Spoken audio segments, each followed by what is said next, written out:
Minister గారు sir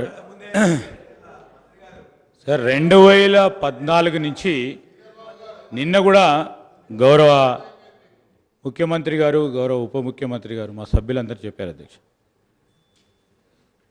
నీటి వనరులకు సంబంధించి 2014 నుంచే మొదలైనవి.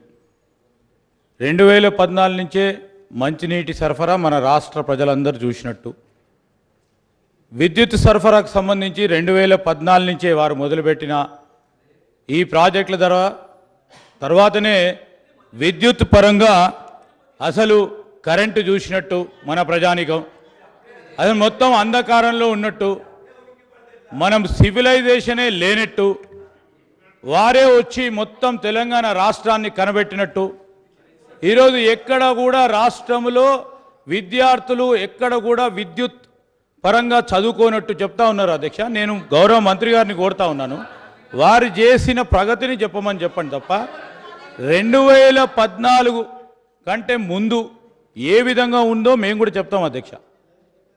ఎందుకు మనం రాష్ట్రము ఏర్పడటానికి మనం అందరం కూడా పోరాటం చేసాము మన అందరికీ కూడా తెలుసు. విద్యుత్ కూడా ఒక ప్రధానమైన అంశం అధ్యక్ష.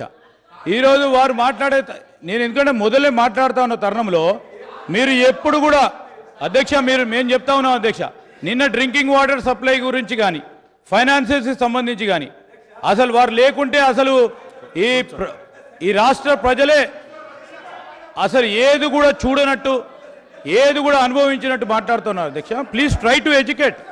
వారు ఏమన్నారు, మా డీసీఎం గారు లేచి మీ సూచనలు మీ సలహాలు ఇవ్వమని కోరిండు. మళ్ళా మీరు అదేవిధంగా 2014 కంటే ముందంటే మేము కూడా మొదలు పెడతాం. మా సభ్యులందరూ కూడా తెలుసు ఏ విధంగా ఉన్నారో, మీరు కూడా ఉన్నారు. వారి ఇంట్లో ఇచ్చిన కరెంటు కూడా కాంగ్రెస్ పార్టీ అధ్యక్ష. ఈరోజు వారి ఇంట్లో ఇచ్చిన కరెంటు కూడా కాంగ్రెస్ పార్టీకి సంబంధించిన అధ్యక్ష.